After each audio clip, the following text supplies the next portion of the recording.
సంవత్సరాల నుంచి ఇప్పుడు కూడా కాంటాక్ట్లోనే ఉన్నాము. 8th, 9th, 10th నుంచి మొదలుకొని ఇప్పటి వరకు.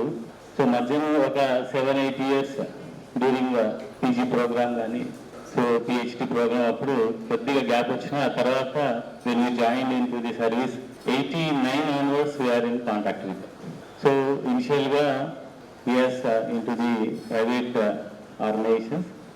సో అక్కడ ఉన్నటువంటి నేర్చుకున్నటువంటి అనుభవం అంతా ఈ పంచాయతీరాజ్ శాఖ దీంట్లో ఉపయోగపడింది అనుకుంటున్నాను నేను. ఎందుకంటే ఈ 33 years 6 months ఏవైతున్నాయో సో అతను మంచి జర్నీ చేశాడు. అతను ఈ కెరీర్లో డిపార్ట్మెంట్ అదేవిధంగా విలేజ్ డెవలప్మెంట్ అని కూడా చేస్తూ వచ్చాడు. సో విలేజ్ డెవలప్మెంట్ కొరకు ఒక అసోసియేషన్ స్టార్ట్ చేశాం.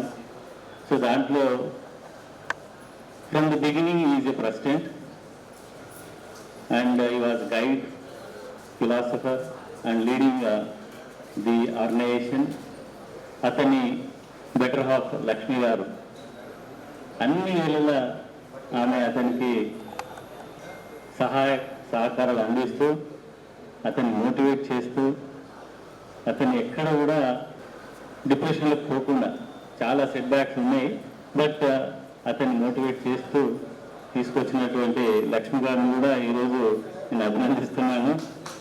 తర్వాత సంజయ్ రెడ్డి గారు ఈ 33 years 6 months ఏవైతే ఉన్నాయో సో దీంతో జనరల్గా రిటైర్ అయింది బట్ ఈజ్ నాట్ టైర్డ్.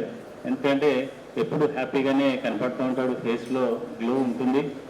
అతను ఇంకా ఈ సొసైటీకి అదేవిధంగా మా విలేజ్లో కూడా చాలా యాక్టివిటీస్ అనుకున్నాడు. సో అవి కూడా కంటిన్యూ అంతే ఉత్సాహంతో చేయాలని చేస్తాడని ఆశిస్తున్నాను. ఈ 33 years జర్నీ తర్వాత రిటైర్ అవుతున్నటువంటి సంజయ్ రెడ్డి గారికి అతను rest of the next journey అవుతుందో బిగినింగ్ చేసే దాంట్లో అతనికి హెల్త్ కూడా సహకరించాలి. వెల్త్ ఎలాగున్నది, తర్వాత వాళ్ళ కుటుంబ సభ్యుల సహాయ సహకారాలు ఉన్నాయి. సో అతనికి బెస్ట్ విషెస్ చెప్తూ